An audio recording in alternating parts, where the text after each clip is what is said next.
న్యాయం అందించే న్యాయం ప్రజల కొరకు తీసుకురావడానికి పోరాటం చేసిన న్యాయవాదులందరూ కూడా ఇవాళ తమ హక్కుల కొరకై న్యాయ పోరాటం చేయడం అనేది బాధాకర విషయం.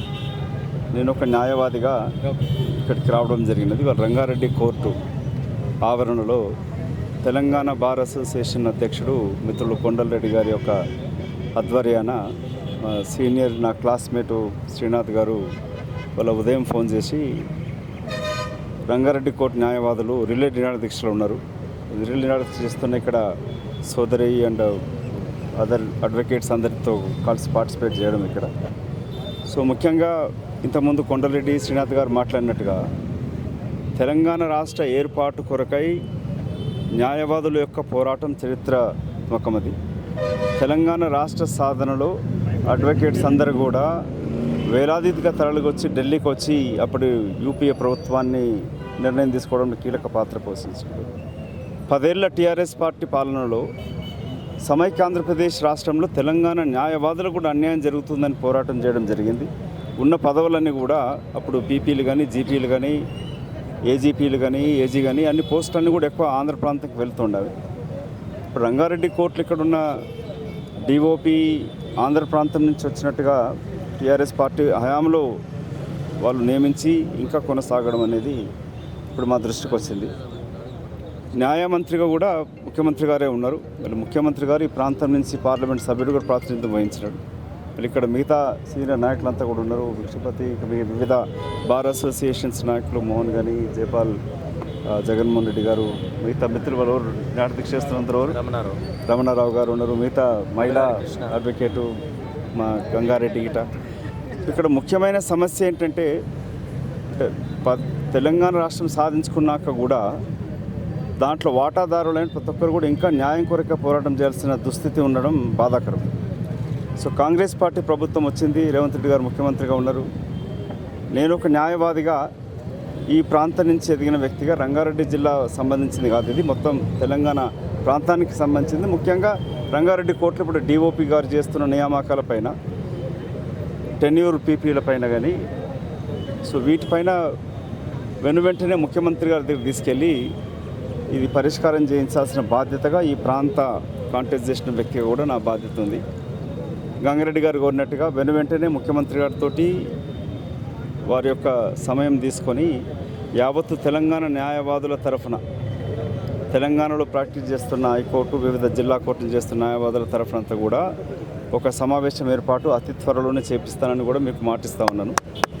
సో వారి రెండవది 41 సిఆర్పిసి అమెండ్మెంట్ అయినాక కూడా అడ్వకేట్స్ ప్రొటెక్షన్ యాక్ట్ కింద అడ్వకేట్స్కి ఉండాల్సిన హక్కులను కాలరాస్తూ ఇన్వెస్టిగేషన్ ఆఫీసర్స్ అయిన పోలీసుల చేతులకి అధికారం ఇవ్వడం అనేది చాలా బాధాకరం.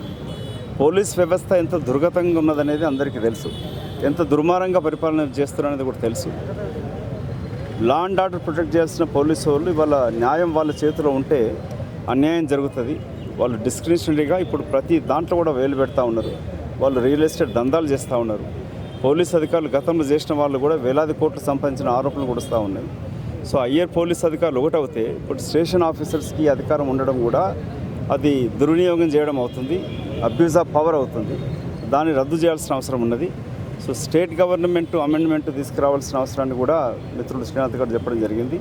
దాని వెంటనే ముఖ్యమంత్రి గారి దృష్టికి తీసుకెళ్ళి శ్రీధర్ బాబు ఈ జిల్లా ఇన్ఛార్జ్ మంత్రి కూడా ఒక న్యాయవాది, వారితో కూడా మాట్లాడుతాను వెంటనే ఇప్పుడు మాట్లాడి అమెండ్మెంటు తీసుకురావడం, అడ్వకేట్ ప్రొటెక్షన్ యాక్ట్ చేయడం. గత ప్రభుత్వం హామీ ఇచ్చి ఉట్టి చేతులు చూపించింది, 100 కోట్లు ఇస్తానని చెప్పింది, ఇచ్చింది కూడా ఏం లేదు. సో నూతనంగా ప్రాక్టీస్ చేసే న్యాయవాదులకు కూడా మినిమం స్టైఫండ్ ఉండాలి, ప్రమాదవశాత్తు చనిపోయిన న్యాయవాదులకు కూడా ప్రొటెక్షన్ ఉండాలి, వాళ్ళకి మెడికల్ ఇన్సూరెన్స్ కూడా ఉండాలి. ఇవన్నీ కూడా చేయాల్సిన అవసరం ఉన్నది. ప్రభుత్వం కాంగ్రెస్ పార్టీ రావడంలో కూడా న్యాయవాదుల యొక్క పాత్ర కీలకం. అన్యాయంగా చేస్తున్న పరిపాలనకి, దుర్మార్గ పరిపాలనకు వ్యతిరేకంగా తెలంగాణ న్యాయవాదులంతా పోరాటం చేసినారు. సో వాళ్లకు ఈ ప్రభుత్వం వచ్చినప్పుడు కాంగ్రెస్ పార్టీ కార్యకర్తలే కాదు, ప్రభుత్వం తీసుకురావడంలో నాన్ పొలిటికల్గా ఉండే వాళ్ళు చేసిన కృషిని కూడా మేము గుర్తించాల్సిన అవసరం ఉంది. దీంట్లో వారు కూడా హక్కుదారులు కాబట్టి వారి న్యాయమైన సమ్మతి రిలేట్ నిరాకరణ చేస్తూ ఇప్పుడు ముఖ్యమంత్రి రేపు ఢిల్లీ నుంచి వచ్చిన వెంటనే వారితో మాట్లాడి ఈ సమస్యలన్నీ కూడా పరిష్కరించడంలో నేను ఒక బాధ్యత గల న్యాయవాదిగా మాజీ పార్లమెంట్ సభ్యుడిగా నెరవేరుస్తానని చెప్పి మీ ద్వారా కూడా మా మిత్రులకి న్యాయవాద సోదరులందరికీ కూడా నేను హామీ ఇస్తాను. సార్, రేపటికి 300 రోజులు అవుతుంది కాంగ్రెస్ పార్టీ గెలిచి అధికారంలోకి వచ్చి. మరి మీరు 100 రోజుల్లోనే ఇచ్చిన మేనిఫెస్టోలోని అంశాలన్నింటినీ క్లియర్ చేస్తామన్నారు. ఇంకా లేదు, మీ గురించే. అయితే న్యాయవాదులకు సంబంధించి 8-9 మేనిఫెస్టోలో హామీలు ఇచ్చారు కదా, మరి ఇంత జాప్యం ఎందుకు జరుగుతుంది? ఎక్కడ జరుగుతుంది అనుకోవచ్చు? జాప్యం ఏం లేదు, ఇక్కడ చాలా మటుకు పరిష్కారం కూడా జరిగినాయి. ఈ నియామకాలలో వెనువెంటనే మార్పు రావాల్సిందే. జాప్యం ఎక్కడొస్తుందనంటే చాలా మటుకు టీఆర్ఎస్ పార్టీ ప్రభుత్వంలో అమలు చేసి నియమించబడ్డ అధికారులే ఇంకా కొనసాగుతూ ఉన్నారు. అటు ప్రభుత్వంలో ఇటు జ్యుడిషియరీలో కూడా వాళ్ళే కొనసాగుతున్నారు కాబట్టి అన్యాయం జరుగుతూ వస్తుంది. నేను ముఖ్యమంత్రి గతం కూడా చెప్పడం జరిగింది, వెంటనే రైట్ ఫ్రమ్ చీఫ్ సెక్రటరీ నుంచి ఉన్నత అధికారులను మార్చాలి, ఇంక్లూడింగ్ ఇక్కడున్న డిమాండ్ డిఓపి కానీ లేక మిగతా జ్యుడిషియరీలో అపాయింట్ అయిన బీఆర్ఎస్ ప్రభుత్వంలో అపాయింట్ అయిన అధికారులను కూడా మార్చాల్సిన అవసరం ఉంది. అప్పుడే ప్రాసిక్యూషన్ వైజయంతి ఎవరైతే రిక్రూట్ అయ్యారో తెలంగాణ క్యాడర్కి సంబంధించి, వారు ఆంధ్ర క్యాడర్కి చెందినటువంటి వ్యక్తి ఇక్కడ ఎలా రిక్రూట్మెంట్ చేశారు, తదుపరిగా ఇప్పుడు కొనసాగించడం జరుగుతుంది అంటే ఎవరి ప్రోత్సాహ బలం ఉందనుకోవచ్చు వాళ్ళ వెనకాల? అంటే మీరు ఏం చెప్తారు? బీఆర్ఎస్ పార్టీ నియమింపబడ్డ అధికారులను మార్చాల్సిన అవసరం ఉన్నది. అపాయింట్మెంట్ వాళ్ళ టైంలో జరిగింది, ఇప్పుడు మా టైంలో జరగలేదు, దానికి ఎక్స్టెన్షన్స్ కూడా రాకూడదు. సో దీన్ని వెంటనే ముఖ్యమంత్రితో మాట్లాడతారు. అంటే న్యాయవాదులందరూ ఎంతో సంతోషానికి గురయ్యారు. మీ రాక కోసం వీళ్ళ కళ్ళల్లో ఆనందాన్ని చూసాము ఇంతకుముందు వరకు. ఇప్పుడు వైజయంతి గారు డిఓపి వారు ఒక్కొక్క నియామకానికి పీపీకి 10 లక్షల రూపాయలు తీసుకొని వారు నియమించినట్లుగా ఆరోపణలు వస్తున్నాయి. వారిపై మీరు చర్య తీసుకుంటారని భావించవచ్చా? నేను ఒక న్యాయవాదిగా వచ్చినాను, సోదర న్యాయవాదులకు సమస్య తీర్చడానికి వచ్చినాను. న్యాయశాఖ మంత్రి కూడా ముఖ్యమంత్రి కాబట్టి వారి దృష్టికి తీసుకెళ్ళి పరిష్కరిస్తాను. ముఖ్యమంత్రిని కలిసినాక చెప్తాను, వీళ్ళు మీట్ ముఖ్యమంత్రితో కలిసి చెప్తాను. చూస్తున్నాము ఇప్పుడు మధుయాష్కి గౌడ్ గారు వచ్చి న్యాయవాదులందరూ కూడా భరోసా ఇచ్చినటువంటి నేపథ్యం చూసాము. మరికొద్ది త్వరలో రాష్ట్ర ముఖ్యమంత్రి అయినటువంటి రేవంత్ రెడ్డి గారితో వారి దృష్టికి తీసుకువెళ్లి న్యాయవాదులకు న్యాయం జరిగే విధంగా నేను ముందుండి నడిపిస్తానని మధుయాష్కి గౌడ్ గారు అన్నారు.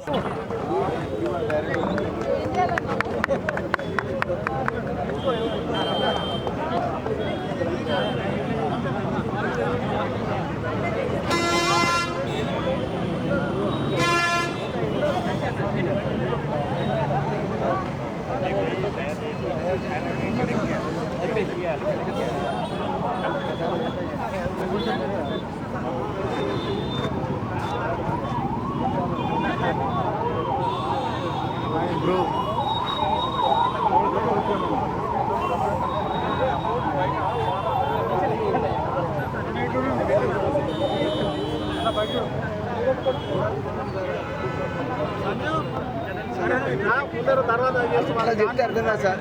అన్నా నేను పర్సనల్ పోయి కలుస్తాయి, పర్సనల్ పోయి కలుస్తాను.